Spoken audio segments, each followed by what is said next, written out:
Everybody, welcome back to the channel. Another hand review for you today.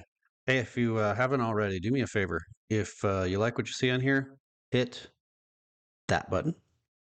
If you haven't already subscribed, hit that button. And don't forget, if you got fellow poker lovers in your life, make sure you do that. Share it. Let's keep building this community. All right, in this hand, I am breaking all of the GTO rules, and I get paid massively in a really important spot in a tournament. Let's walk through it.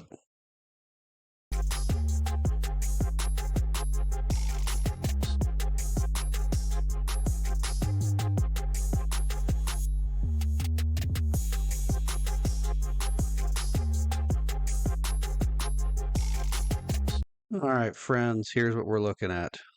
We are in the later stages of a tournament. I think more like mid to late stages of a tournament.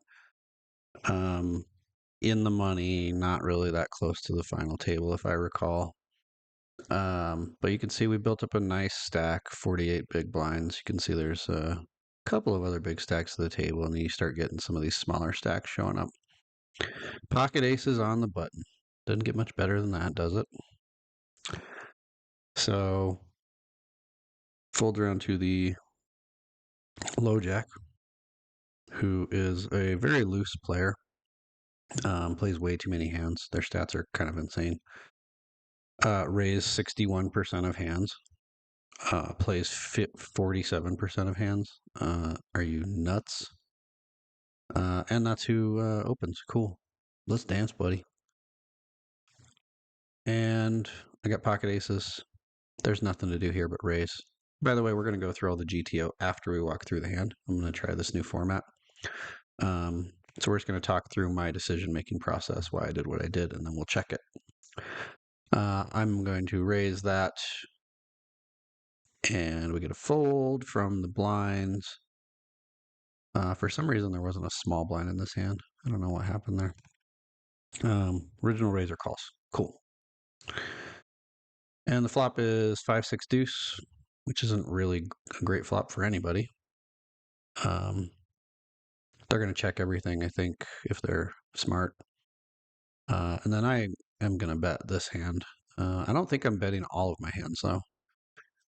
There's a lot of stuff I would raise where I'm, not in great shape, but not in terrible shape either. Think of stuff like suited connected hands, 10-9 suited, Jack 10 suited, stuff like that. I probably would 3-bet at some frequency pre-flop, and then they could have a lot of decent pairs that they would have just called with. So I'm not going to put myself in a position with those hands to get raised.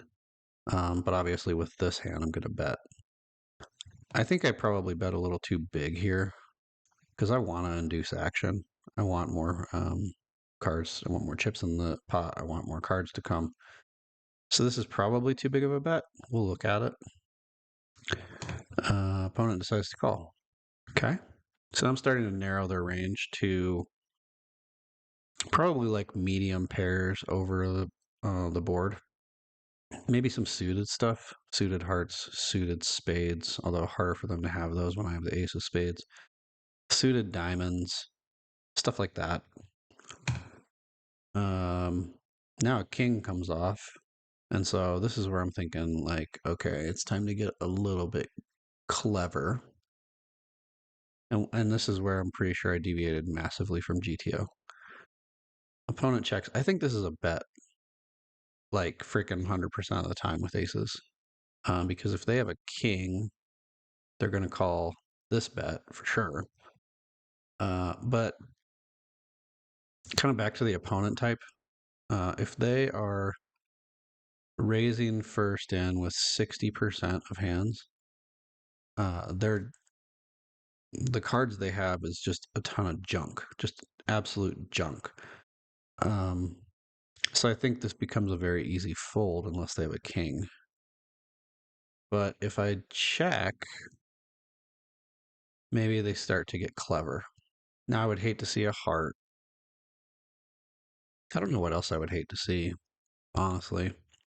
Maybe another king. would suck because they could have like king, queen, king, jack, king 10, that kind of stuff. But I checked back trying to be deceptive. Four spades comes. I'm not really worried about anything. I don't think they have 7-8 ever. I don't think they have ace 3. Could have it. Probably not. I got two aces. I'm not really worried about pocket. I'm not really worried about a set on this board. They do this. Snap call. Thank you very much. Have a nice day. So this is a massive deviation from GTO, like I said, but the reason I did it was because this opponent is going to have stuff like this. And they have to bluff when they get to this spot, especially when I check the turn. So let's dive in and see what GTO Wizard thinks of all the play.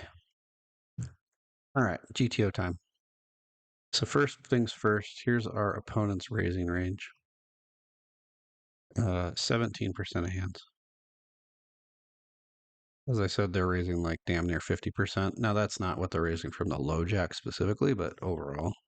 So they're probably raising a hell of a lot more stuff than this. And then we're on the button with aces. This is a slam dunk raise all the time. I raised it a little bigger than I'm supposed to, but that's okay. Minor mistake. And then our opponent calls. But they have 9-7 suited. Yeah, so they can call that. That's fine. And it's at the bottom of their raising range. So for this person, that's at the middle of their raising range, probably. They're probably raising stupid crap like this. All these suited gaps, one gap, two gappers. And probably a lot of offsuit aces they shouldn't raise, and maybe some of these suited queens and jacks they shouldn't raise. Okay, flop. 6-5 deuce rainbow. They're checking everything. Standard so far. This is where I thought I bet too much. Let's look. Yeah. Quarter pot. Look, we can check aces a lot. Look at that. Talk about being a savage. But I like getting money in the pot and fast playing big hands, especially in like lower stakes tournaments. I'm just going to fast play hands that are big. People have a hard time getting away from them. Worse hands. And 9-7 suited, our opponent should be calling with 2 overcards and a backdoor draw. Even without a backdoor draw, they should call with their 2 overcards. All right. Let's see where I go savage. King comes off. Opponent's going to check everything again. Now, look at that. Aces, 100% bet. 50%. Setting up a jam. And when I check, that falls out of my range. And then the river's at 4. Now let's look at what we just did to our opponent. Gotcha. Gotcha. Now, they could have 7-8, and then we're screwed. And that would suck. They could have ace 3, and then we're screwed. But look at all these other hands they have to bluff. Pretty awesome. And they're also doing this without their kings. So if they have king 5 or king 6, we lose, and that sucks. But I'll take my chances because king 7 plus, they're going to shove. And then their bluffs are stuff like 9-7, 9-8. Oh. So I put them in hell. They have to bluff. I snap it off. Game over. Have a nice day. GTO hates it. I like it. My opponent hates it. Thanks for the chips. Let's stop there. See y'all next time.